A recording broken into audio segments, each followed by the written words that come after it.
हे दोस्तों, how are you? Fine. दोस्तों, पिछले जो वीडियोस थे उसमें हमने रिफ्लेक्शन पढ़ लिया था। अब ये जो वीडियो है उसमें हम रिफ्रैक्शन फेनोमेनॉन पढ़ेंगे। रिफ्रैक्शन को पढ़ने के लिए हम क्या करेंगे, पहले दो एक्सपेरिमेंट कर लेते हैं, छोटे छोटे एक्सपेरिमेंट। तो यहां पे मैंने क्या किया है, यहां पे मैंने एक वाटर लिया है ग्लास में, और उसमें क्या कर देंगे, सिंपल से पेन या तो फिर पेंसिल है आपके पास, उसको डाल देंगे, इंसर्ट कर देंगे। अब देखो, इसको ऑब्जर्व करो, आपको दिख रहा होगा कि ये जो पोर्शन है जो वाटर के अंदर है और जो पोर्शन वाटर के बाहर है, दोनों को ऑब्जर्व करो। ये आपको कुछ इस तरीके से इस साइड में थोड़ा शिफ्टिंग दिखेगा और इसका शिफ्टिंग इधर दिखेगा आपको। तो आप देख पा रहे होगे कि ये जो पेन या तो फिर पेंसिल है वो आपको टूटा हुआ नजर आएगा। यहां पे अगर आप उसको देखते हो तो वो टूटा हुआ, थोड़ा सा टूटा है ऐसे नजर आएगा, है ना। तो ये फेनोमेनन क्यों हो रहा है, क्या आपको समझ में आ रहा है? ओके, चलो ठीक है, और एक एक्सपेरिमेंट करके देखते हैं। देखो, यहां पे हमारे पास लेमन है, तो हम लेमन को थोड़ा सा आप ऑब्जर्व करो, इसकी जो साइज है उसको जरा ऑब्जर्व करना। अब हम क्या करेंगे, इसको वाटर में डालेंगे और उसके बाद उसकी साइज को आपको ऑब्जर्व करना है, ठीक है। तो इसको मैंने इसमें डाल दिया, तो देखो इसकी जो साइज है, जो नॉर्मल जो ऊपर लग रहा था एयर में, उससे इसकी साइज क्या दिख रही है, थोड़ी सी बड़ी हमको दिख रही है ना, है ना, इंटरेस्टिंग। तो चलो और एग्जांपल देखते हैं। जैसे कि आपने देखा होगा, अगर वाटर पॉन्ड में जब हम पैर डालते हैं, जब आप पॉन्ड में जा रहे हो, है ना, पानी में जाते हो, तो आपको ऐसे लगता है कि जो पानी है वो थोड़ा सा ऊपर है ना, तो उसकी जो डेप्थ है वो हमें कम लगती है। लेकिन जब एक्चुअल में हम उसमें पैर रखते हैं तो डेप्थ ज्यादा होती है ना, आपने देखा होगा। वैसे ही अगर बकेट में आपने पानी लेके रखा है तो बकेट का जो तल है वो आपको थोड़ा सा ऊपर आया हुआ दिखता है। देखा है कभी आपने? हाँ, तो देखा तो होगा ही आपने। तो ऐसी जो फेनोमेनॉन्स है जो हमारे आजू बाजू में हो रही है, ये सारी रिफ्रैक्शन की वजह से होती है। तो इस रिफ्रैक्शन को अब हम यहां पे क्या करने वाले हैं, पढ़ने वाले हैं, है ना। तो चलो इसको स्टार्ट करते हैं। उसके लिए और एक एक्सपेरिमेंट हमें करना होगा। तो हम वो जो एक्सपेरिमेंट करेंगे उसको बोलते हैं ग्लास स्लैब का एक्सपेरिमेंट। तो हम क्या करेंगे, एक ग्लास स्लैब लेंगे और उसके थ्रू होने वाला रिफ्लेक्शन यहां पे स्टडी करेंगे। तो इस एक्सपेरिमेंट को हमें कैसे करना है जरा ध्यान देके आप देखोगे, ठीक है। अब हम क्या करेंगे, यहां पे एक पेपर लेंगे और उस पेपर के ऊपर इस ग्लास स्लैब को ऐसे रख देंगे। उसके बाद में क्या करेंगे, इसकी जो बॉर्डर्स है इसको ऐसे मार्क कर देंगे। अब जो दिखेगा वो मैं आपको बोर्ड पे निकाल के दिखाता हूं। तो यहां पे ये देखो, ये जो बॉर्डर है इसकी ग्लास स्लैब की, उसको मैंने क्या कर दिया है, मार्क कर दिया है। यहां पे मैं थोड़ा सा छोटा दिखाता हूं, ठीक है। चलो, अब इसको मैंने यहां पे मार्क कर दिया, तो ये कुछ हमारी बॉर्डर्स इसकी आ गई, ठीक है। अब ऐसे बॉर्डर्स आपको दिख रही है ना। अब क्या करोगे आप, जो पेपर है उस पे छोटी छोटी जो पिन्स होती है ना हमारी, है ना, वो पिन्स को हम इंसर्ट करेंगे। तो यहां पे पिन इंसर्ट करना है। पिन्स इंसर्ट कहां पे करेंगे, उसकी पोजीशन भी मैं आपको यहां पे बता देता हूं, ठीक है। ये थोड़ा सा तिरछा हो गया, मैं इसको स्ट्रेट कर लेता हूं, ठीक है। इसको थोड़ा स्ट्रेट कर लेता हूं। यहां पे ये डायग्राम मैंने बना ली। चलो, अब देखो इसको क्या करेंगे, इसको पिन्स को हम इंसर्ट कहां पे करेंगे, तो पिन्स को हम यहां पे और यहां पे, है ना। तो यहां पे और यहां पे हम पिन्स को इंसर्ट करेंगे। ओके, ये मैंने दोनों निकाल लिया। अब क्या करेंगे, ये पिन्स इस साइड में हमारी इंसर्ट हो चुकी है, इस साइड में, ऊपर के साइड में, ठीक है। यहां पे ऊपर दिखेगी, यहां पे इस साइड में वो इंसर्ट हो चुकी है। अब दो पिन्स और लेंगे और क्या करेंगे, इसको इधर से देखेंगे, ये पेपर पे रखा हुआ है और इसको हम क्या करेंगे, अभी इधर से देखेंगे। तो इस साइड से देख के वो जो पिन्स है, ये दोनों पिन्स एक लाइन में जब आ जाएगी तो तीसरी जो पिन है वो आपको इस साइड से इस साइड में इंसर्ट करनी है, ठीक है। अभी इस साइड में, हमारे तरफ इस साइड में आपको इंसर्ट करनी है, तीसरी बिल्कुल उसके लाइन में। लेकिन देखना कहां से, ऊपर से नहीं देखना है आपको, कहां से देखना है, ग्लास स्लैब के अंदर से देखना है।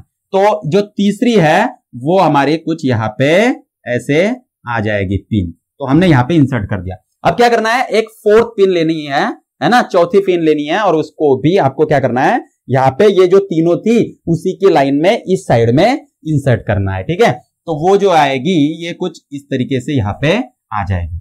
अब आपको क्या करना है, ये जो चारों पॉइंट्स हमें मिल चुके हैं इनको नाम दे देंगे P1, P2, P3, P4, ठीक है। तो इन चारों पॉइंट्स को आपको क्या करना है, इनको आपको जोड़ देना है।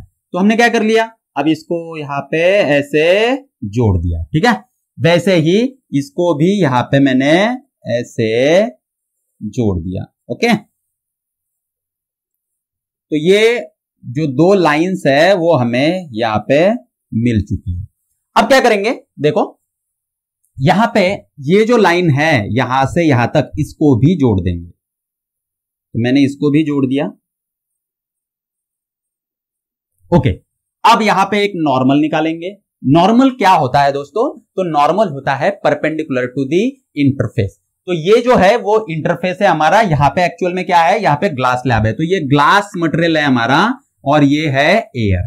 तो एयर मीडियम और ये ग्लास मीडियम, तो इन दोनों का इंटरफेस तो ये हो गया। यहां पे इंटरफेस ये है ना, दोनों मीडियम का। तो यहां पे हम नॉर्मल निकालेंगे। Normal is perpendicular to the interface. तो इंटरफेस को क्या है, नॉर्मल परपेंडिकुलर है। तो यहां पे हमने एक परपेंडिकुलर इसको निकाल लिया, ठीक है। तो ये परपेंडिकुलर है, देखो ये 90 डिग्री दिख रहा है आपको। ओके चलो ठीक है, तो इसको मैं नाम दे देता हूं एन डैश। अब ये जो बाउंड्री है यहां पे भी तो इंटरफेस है, यहां पे ग्लास और एयर का, ये यहां पे फिर से एयर है बाहर, है ना। तो ये जो इंटरफेस है इसमें भी हम क्या करेंगे, एक नॉर्मल निकाल लेंगे। तो ये नॉर्मल मैंने यहां पे भी निकाल लिया, ठीक है। इसको क्या बोलेंगे, इस नॉर्मल को बोलेंगे एम डैश। ओके, नॉर्मल मैंने निकाल लिया। अब देखो इसको भी हम नाम दे देंगे यहां पे, ये P पॉइंट, ये जहां पे ज्वाइन हो रहा है उसको Q पॉइंट, इसको बोलेंगे R और इसको यहां पे बोलेंगे S। तो देखो दोस्तों, अब यहां पे ये जो है ना, ये जो हमने अभी अभी निकाला PQRS, ये एक्चुअल में रे की डायरेक्शन है जो आपको दिख रही है, ठीक है। PQRS ये रे का ट्रैवलिंग का पाथ है जो आप यहां पे देख पा रहे हो। तो यहां पे रे ऐसे ट्रैवल कर रहा है इसका मतलब, और आप कहां से देख रहे हो, इधर से देख रहे हो। तो अब ये जो रे है जो इंसिडेंट हुआ इंटरफेस पे, इस रे को हम बोलते हैं इंसिडेंट रे। तो आपको ये चीजें यहां पे क्या करनी है, याद रखनी है। तो ये इंसिडेंट रे है। कौन सा रे है, इंसिडेंट रे। ये PQ इंसिडेंट रे है। उसके बाद जो QR है इसको हम क्या बोलते हैं, QR को बोलते हैं रिफ्रैक्टेड रे। इसको क्या बोलेंगे दोस्तों, रिफ्रैक्टेड रे। ये कौन सा है, ये QR है। ओके, और ये जो रे है जो बाहर निकला है, देखो ग्लास स्लैब से जो बाहर जा रहा है उस रे को, यानी ये कौन सा रे है, RS। इस रे को हम बोलते हैं इमर्जेंट रे। तो ये कई बार आपको एग्जाम में दिखाने के लिए आता है कि which one is the emergent रे, which one is the refracted रे, which one is the incident ray. तो ये हमको यहां पे पता होना चाहिए। तो चलो इसको ऑब्जर्व करो, देखो ये PQ है, ये इंसिडेंट रे है। QR जो ग्लास स्लैब के अंदर है, ग्लास में मटेरियल, ग्लास मटेरियल में जो ट्रेवल कर रहा है उसको क्या बोलेंगे, रिफ्रैक्टेड रे। और तीसरा है इमर्जेंट रे। अब ये जो रिफ्रैक्टेड रे है इसको अगर आप ऑब्जर्व करते हो तो आपको दिखेगा कि इंसिडेंट रे की डायरेक्शन तो इधर है, ठीक है, ये तो ऐसे जा रहा था, लेकिन रिफ्रैक्टेड रे क्या हो गया, थोड़ा सा टर्न हो गया। देखो यहां पे टर्न हो गया, वो किधर टर्न हुआ है, तो नॉर्मल की तरफ। ये नॉर्मल है तो नॉर्मल की तरफ, इसने ऐसे जाना चाहिए था, अब ये इधर टर्न हो चुका है, मुड़ चुका है। तो इसको बोलते हैं हम रिफ्रैक्शन। तो what do you mean by refraction. अब यहां पे आपको समझ में आएगा कि what is mean by refraction. यहां पे हम बनाएंगे डेफिनेशन रिफ्रैक्शन के। तो what is the definition of refraction. तो refraction is nothing but bending of light while passing from one medium to another medium. Light जब एक मीडियम से दूसरे मीडियम में ट्रैवल करता है तो वो क्या करता है, वो रिफ्रैक्शन करता है, यानी बेंड करता है ना। अब यहां पे ये जो बेंडिंग है ये दो तरीके से होती है, जैसे कि आप यहां पे देख रहे हो कि ये जो इंसिडेंट रे है और ये रिफ्रैक्टेड रे है। तो इंसिडेंट रे इधर जा रहा था और रिफ्रैक्टेड रे नॉर्मल की तरफ टर्न हुआ है। तो जब लाइट ट्रैवल करेगा, देखो यहां पे नोटिस करो कि लाइट जब ट्रैवल करेगा एयर टू ग्लास, यानी एयर कैसा मीडियम है, रेयर मीडियम, और ग्लास कैसा है, डेंसर मीडियम। तो लाइट जब ट्रैवल करेगा rare medium to denser medium, तो जो रे है वो किधर बेंड होगा, टुवर्ड्स नॉर्मल। तो लाइट यहां पे लिखेंगे लाइट बेंड्स टुवर्ड्स नॉर्मल। इसको आपको हमेशा के लिए याद रखना है। यह हमारा फर्स्ट ऑब्जर्वेशन है। अब दूसरा ऑब्जर्वेशन यहां पे देखो कि ये जो लाइट है, ये रिफ्रैक्टेड रे, ये इधर जा रहा था एक्चुअल में, लेकिन जब इसने मीडियम चेंज कर दिया, देखो ये इंटरफेस है ना, ये ग्लास टू एयर जा रहा है, तो जब भी इसने मीडियम को चेंज किया तो ये फिर से टर्न हो गया, है ना, ये फिर से टर्न हो गया। लेकिन अब टर्न किधर हुआ है, ये किधर मुड़ा है, इसको देखो, इसकी बेंडिंग किधर है, तो ये नॉर्मल से दूर जा रहा है। देखो ये ऐसे जाना चाहिए था और ये इधर जा रहा है, यानी इसकी जो टर्निंग है वो अवे फ्रॉम दी नॉर्मल है। तो यहां पे हमने एक ऑब्जर्वेशन और देखा कि लाइट कहां से कहां ट्रेवल कर रहा है। देखो अगर light glass to air, glass कैसा मीडियम है, डेंसर मीडियम है, तो डेंसर टू अगर रेयर मीडियम जाता है तो light bends away from the normal. तो जब लाइट डेंसर टू रेयर जाता है तो अवे फ्रॉम दी नॉर्मल जाता है, और जब रेयर टू डेंसर जाता है तो इट बेंड्स टुवर्ड्स नॉर्मल। इसको याद रखना है, ये बहुत ही इंपॉर्टेंट है। आया समझ में? ओके चलो ठीक है, और आगे चलते हैं। देखो अब ये रिफ्रैक्टेड रे और ये क्या है, ये इमर्जेंट रे है। तो और कुछ डेफिनेशन है जो आपको समझना यहां पे जरूरी है। अब देखो यहां पे अगर मैंने ये एंगल निकाला, ये जो एंगल होता है, इस एंगल को हम बोलते हैं एंगल ऑफ इंसिडेंस, क्योंकि ये इंसिडेंट रे ने नॉर्मल से बनाया हुआ एंगल है। तो इंसिडेंट एंगल की डेफिनेशन क्या होगी? बहुत ही आसान है। Incident angle is the angle made by incident ray with normal. Normal से जो एंगल इंसिडेंट रे ने बनाया है उसको इंसिडेंट एंगल बोलेंगे। What is angle of refraction? तो रिफ्रैक्शन एंगल, रिफ्रैक्टेड रे ने जो एंगल बनाया है नॉर्मल से, उसको एंगल ऑफ रिफ्रैक्शन बोलेंगे। तो this is angle of refraction. Angle of reflection अलग होता है, ये रिफ्रैक्शन है, यहां पर रिफ्रैक्ट हो रहा है रे, इसलिए इसको एंगल ऑफ रिफ्रैक्शन बोलेंगे। तो एंगल ऑफ रिफ्रैक्शन ये हो गया, जो रिफ्रैक्टेड रे ने नॉर्मल से बनाया है उसको एंगल ऑफ रिफ्रैक्शन बोलेंगे। थर्ड, ये जो एंगल है इसको एंगल ऑफ इमर्जेंस बोलेंगे। तो angle of emergence is the angle made by emergent रे विथ नॉर्मल। तो जो एंगल ऑफ इंसिडेंस है, या तो फिर इमर्जेंस है, या तो फिर रिफ्रैक्शन, ये तीनों जो एंगल है वो नॉर्मल से बन रहे हैं, याद रखना। अब यहां पे देखो, ये जो एंगल है, यहां पे और एक एंगल बन रहा है, तो कई लोगों को लगता है कि ये एंगल ऑफ इंसिडेंस है। ये एंगल ऑफ इंसिडेंस नहीं है दोस्तों, एंगल ऑफ इंसिडेंस ये है जो नॉर्मल से बन रहा है। तो ये जो एंगल है उसको क्या बोलेंगे? इसको बोलेंगे ग्लांसिंग एंगल। इसको मैं थीटा जी इससे दिखा रहा हूं, ग्लांसिंग एंगल। इसको क्या बोलते हैं? ग्लांस। देखो ग्लांस है ना, तो इंटरफेस से जो एंगल बनाया इंसिडेंट ने, ये इंटरफेस है, बाउंड्री है, तो बाउंड्री से जो एंगल बनाया इंसिडेंट रे ने उसको ग्लांसिंग एंगल बोलते हैं, इंसिडेंस एंगल नहीं। Angle of incidence with normal होता है इंसिडेंट रे का, जबकि अगर वही इंटरफेस से ले तो वो ग्लांसिंग एंगल होगा। आया आपको समझ में? ओके।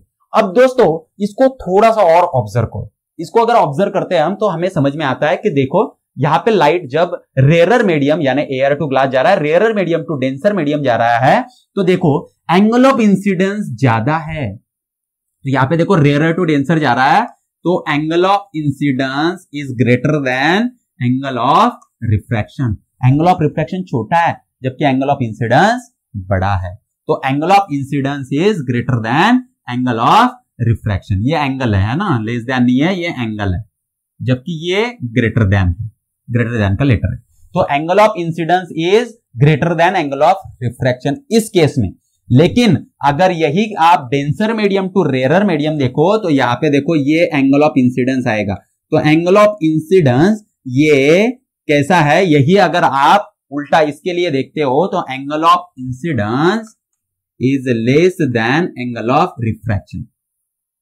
तो यहां पे भी ये रिफ्रैक्शन हो रहा है। अब आप बोलोगे सर ये तो एंगल ऑफ इमर्जेंस है ना, तो ये एक्चुअल में यहां पे एंगल ऑफ इमर्जेंस है क्योंकि हम तीनों के तीनों सेम एक ही जगह पे दिखा रहे हैं। लेकिन अगर आप ये करते हो यहां पे, है ना, ये ग्लास है और ये एयर है, तो उसके लिए ये इंसिडेंट रे हो जाएगा, जबकि यहां पे ये रिफ्लेक्टेड रे था, तो ये इंसिडेंट रे हो जाएगा।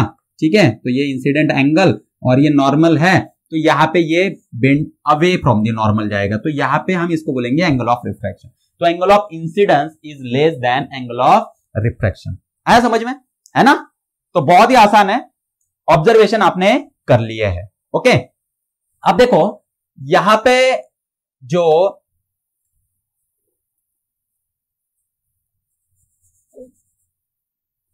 यहां पे अब हम क्या देखेंगे,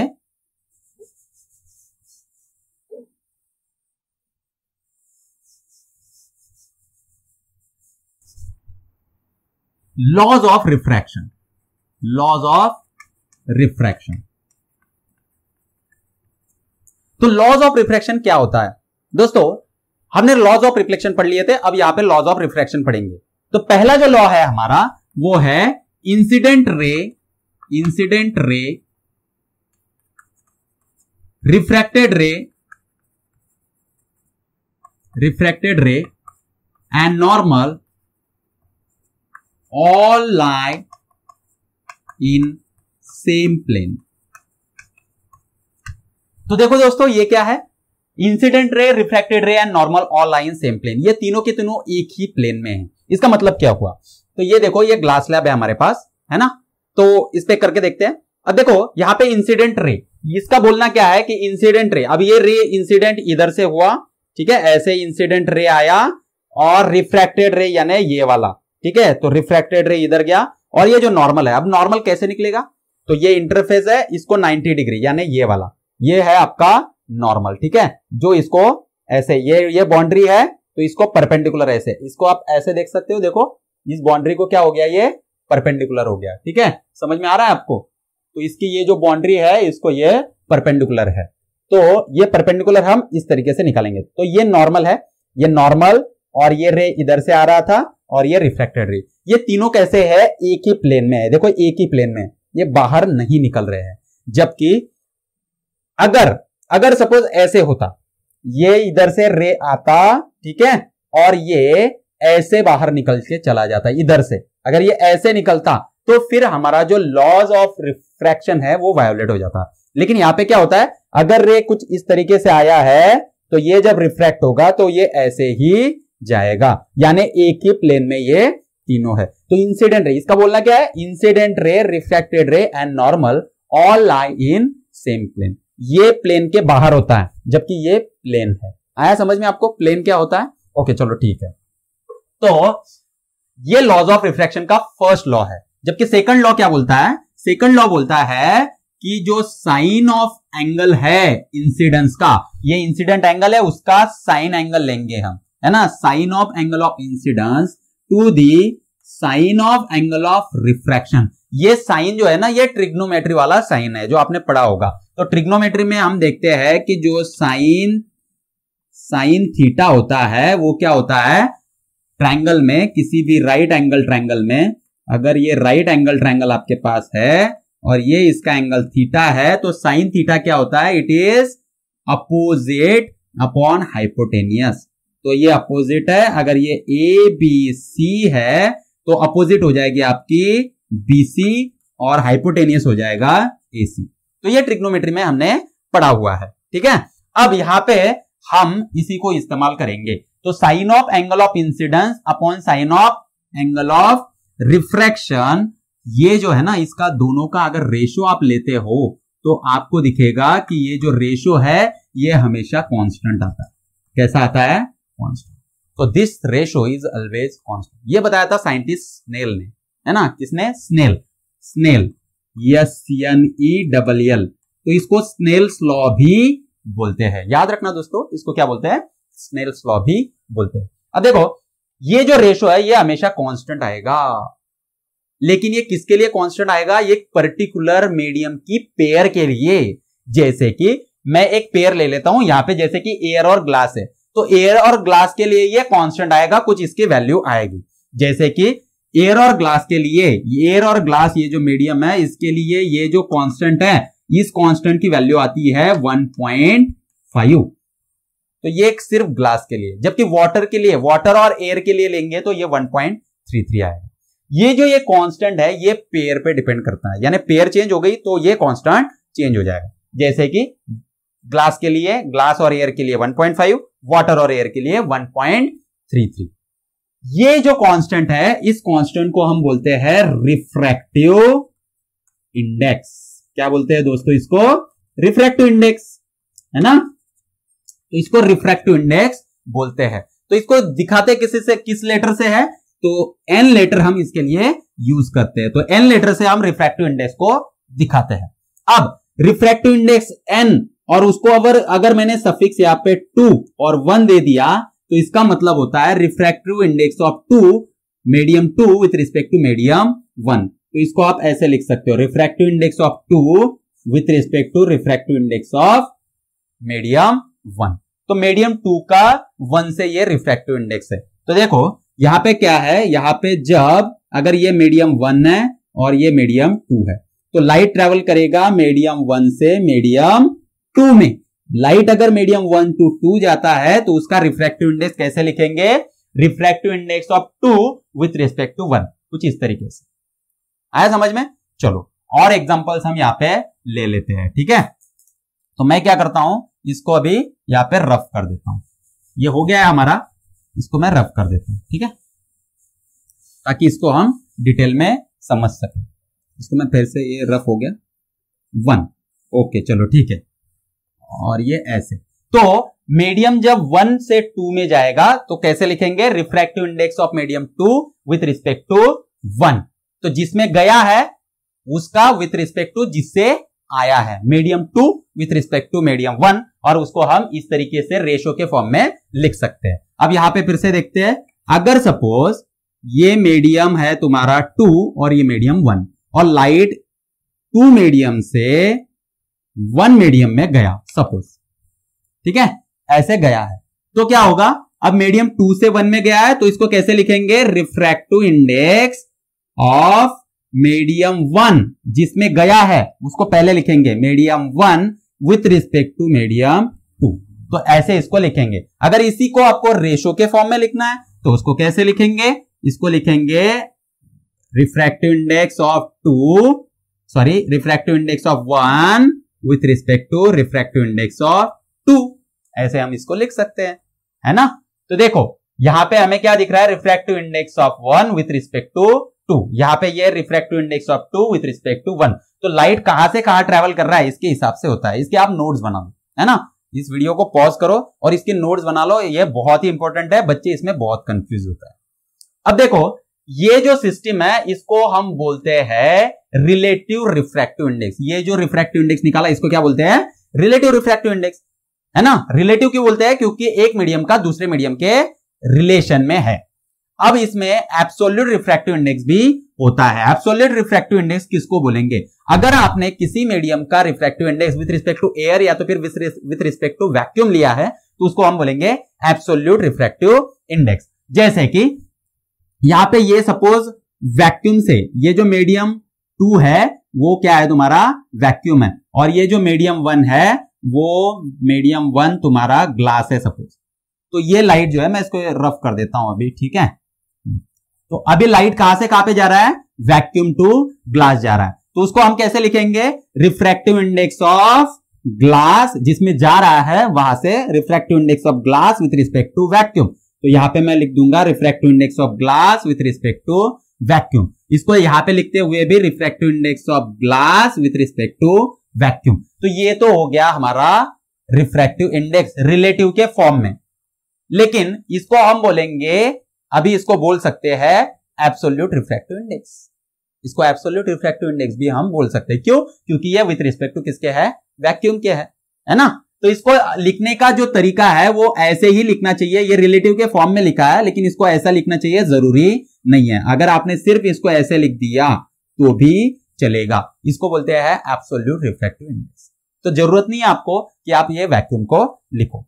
चलो अभी और इसके एग्जांपल लेके देखते हैं, ठीक है?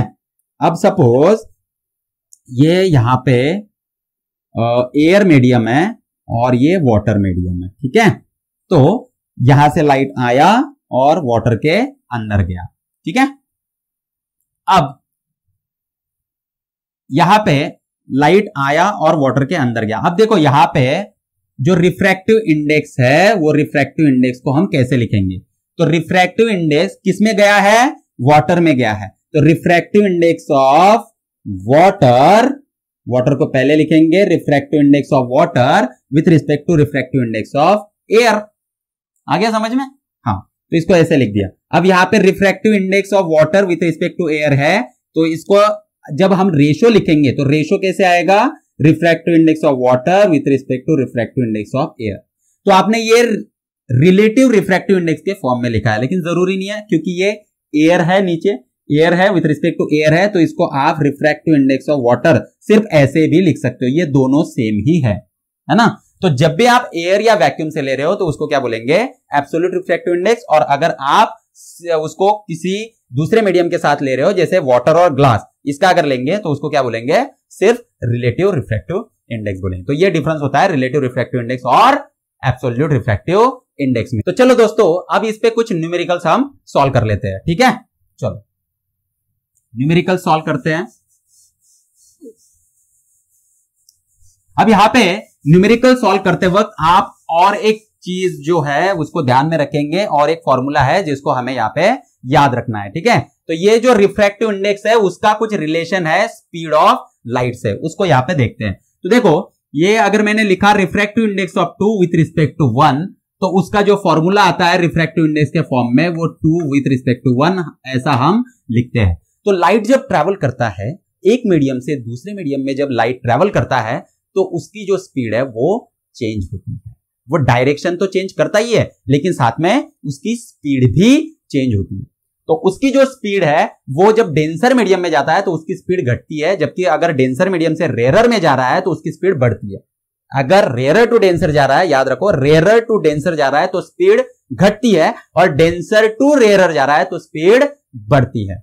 ओके, अब यहां पे देखो, यानी हमें एक समझ में आया कि अगर डेंसर मीडियम है तो स्पीड कम है, रेयरर मीडियम है तो स्पीड ज्यादा है।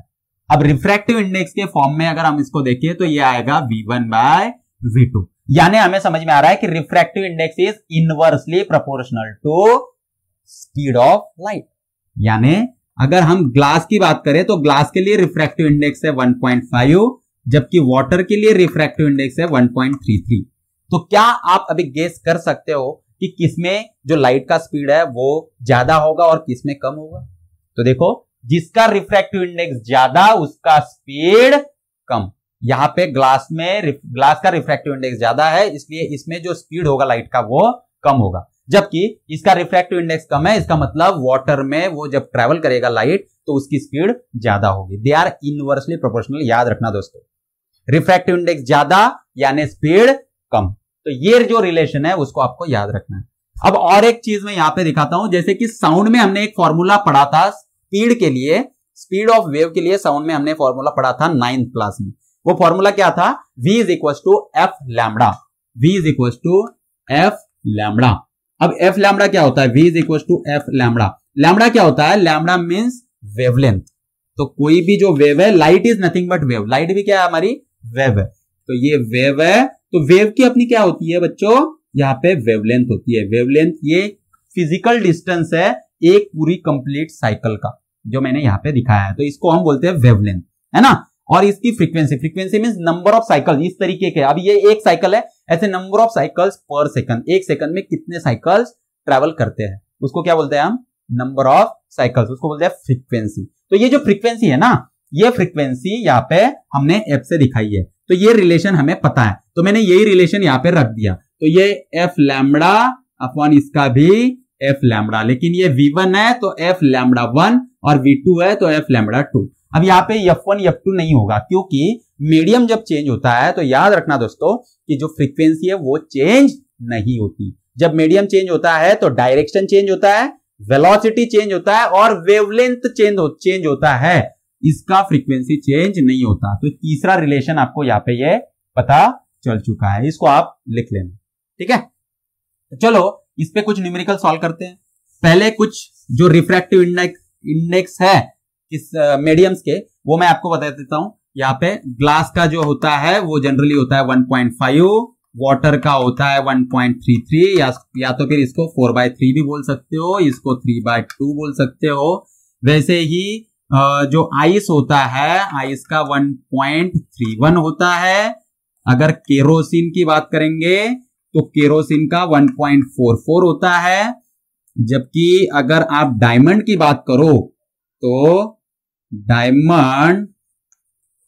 डायमंड की अगर बात करो तो उसका होता है 2.4। तो देखो बच्चों, यहाँ पे डायमंड का जो रिफ्रैक्टिव इंडेक्स है वो सबसे ज्यादा होता है, वो 2.4 है, यानी इसमें जो लाइट की स्पीड है वो सबसे कम होगी। आया समझ में? तो चलो न्यूमेरिकल अभी सॉल्व करके देखते हैं, हम इस फॉर्मूले पे बेस्ड न्यूमेरिकल सॉल्व करते हैं। तो देखो, आपको पता है कि speed of light in air कितना होता है, उसको मैं यहाँ पे लिख लेता हूं। तो speed of light in air होता है 3 × 10⁸ मीटर पर सेकंड। अब 3 × 10⁸ यानी कितना होता है, 3 लाख किलोमीटर पर सेकंड। इतनी हाई स्पीड लाइट की होती है ना। अब अगर ये जो है लाइट, ये एयर से ग्लास में गया, एयर से ग्लास में गया, यहां पे देखो एयर से लाइट कहां पे गया, ग्लास में गया, तो उसका जो स्पीड होगा ग्लास में उसको निकालो, है ना। तो ये हो गया हमारा एग्जांपल। अब निकाल के देखते हैं कैसे निकालेंगे। तो देखो, हमें पता है रिफ्रैक्टिव इंडेक्स कितना है, refractive index of glass with respect to air, ये हमें पता है। इसको यहां पे लिख देता हूं, ये हमने अभी अभी देखा 1.5 है। तो refractive index of glass with respect to air 1.5 है। ओके, उसको यहां पे लिख दिया। अब हमें इसका रिलेशन पता है, ठीक है। तो स्पीड और रिफ्रैक्टिव इंडेक्स का रिलेशन क्या है, दे आर इनवर्सली प्रोपोर्शनल। यानी मैं लिख सकता हूं NG/NA is equal to VA/VG is equal to 1.5। तो VG कितना आएगा, VG जो स्पीड इन ग्लास है वो हमें मिल जाएगा, वो आएगा VA/1.5। लेकिन VA क्या है, स्पीड इन एयर, जो कि हमें पता है 3 × 10⁸ अपॉन 1.5। तो 1.5 2 ज़ा 3, ये हो गया 2 × 10⁸ मीटर पर सेकंड। तो VG जो स्पीड इन ग्लास है वो कितना आया, 2 × 10⁸ मीटर पर सेकंड। आगे आपको समझ में बहुत ही आसान है। देखो 2 × 10⁸, यानी ये जो स्पीड है ये एयर से कम है, क्योंकि ग्लास कैसा है, डेंसर मीडियम। चलो और एक न्यूमेरिकल लेते हैं, इधर इस साइड में लिख लेते हैं। अब देखो आपको क्या दिया है, आपको दिया है speed in water. Speed in water दिया है 2.25 × 10⁸ मीटर पर सेकंड। स्पीड ऑफ एयर आपको पता है 3 × 10⁸ मीटर पर सेकंड। और आपको पूछा है refractive index of water with respect to air, ये आपको पूछा है। तो अब इसको कैसे सॉल्व करेंगे, तो इसके लिए हमारे पास फॉर्मूला है, देखो refractive index of water upon refractive index of air is equal to क्या आएगा। तो रिफ्रैक्टिव इंडेक्स और स्पीड ये कैसे होते हैं, इनवर्सली प्रोपोर्शनल होते हैं। तो यहां पे हम लिखेंगे रिफ्रैक्टिव इंडेक्स, ये लिख दिया। अब ये स्पीड लिखेंगे तो स्पीड VA, देखो इनवर्सली प्रोपोर्शनल, यहाँ पे स्पीड ऑफ वाटर। और ये कितना दिया है आपको, ये आपको एक्चुअल में निकालना है, दिया नहीं, ठीक है, लेकिन ये दोनों आपको दिए हुए हैं, ठीक है। तो refractive index of water with respect to air VA कितना दिया है, VA दिया है 3 × 10⁸ upon VW speed in water, ये 2.25 × 10⁸। इन दोनों को अगर आप डिवाइड करते हो तो 10⁸ खत्म हो जाएगा, और इसका जो रेशियो आएगा, वो कितना आएगा, वो देखो इसको डिवाइड कर देते हैं। उसके लिए यहाँ पे ये आएगा 300 और ये आ जाएगा 225। तो मैंने 2 डिजिट इसको पॉइंट को इधर कर लिया है। अब इसको 25 से डिवाइड करेंगे तो ये आ जाएगा 9, है ना। 25 से करेंगे तो 9 आ जाएगा, और ये कितना आएगा, ये 12। इसको अगर फिर से डिवाइड करते हैं तो ये हो गया 4/3। तो ये आया 4/3 यानी 1.33। तो देखो दोस्तों, ये आ गया हमारा वाटर का refractive index with respect to air. ऐसे आप किसी का भी निकाल सकते हो। चलो और एक एग्जांपल देता हूं मैं आपको। अगर सपोज आपको बोला है रिफ्रैक्टिव इंडेक्स ऑफ वाटर, ये दिया है आपको 4/3, और रिफ्रैक्टिव इंडेक्स ऑफ ग्लास दिया है आपको 3/2, then calculate refractive index of glass with respect to water. ठीक है, ऐसे अगर एग्जांपल दिया है तो उसको कैसे सॉल्व करेंगे, सिंपल है। Refractive index of glass with respect to water, इसको कैसे लिखेंगे, refractive index of glass with respect to refractive index of water. बस अब ये दोनों को डिवाइड करना है आपको, तो रिफ्रैक्टिव इंडेक्स ऑफ ग्लास है 3/2 upon refractive index of water है 4/3, ये हो गया 3/2 इंटू क्रॉस मल्टीप्लीकेशन करेंगे, उल्टा करेंगे इसको, यहाँ पे ये 3/4 हो गया है ना, तो ये 3 3 9 और 2 4 8, तो 9/8 ये आया refractive index of glass with respect to water. तो है ना दोस्तों आसान, तो बहुत ही इजी है। इसको आप क्या करना है, इसको प्रैक्टिस करना है। जो न्यूमेरिकल्स मैंने दिए इसको वीडियो को पॉज कर करके आपको क्या करना है, इनकी अच्छे से प्रैक्टिस करनी है। ठीक है, तो अच्छा लगा आपको, यहां पे हमारा ये लेक्चर आज का खत्म होता है। अगर आपको अच्छा लगा है तो लाइक कीजिए, शेयर कीजिए, सब्सक्राइब कीजिए और बेल आइकन को प्रेस करना ना भूलिएगा।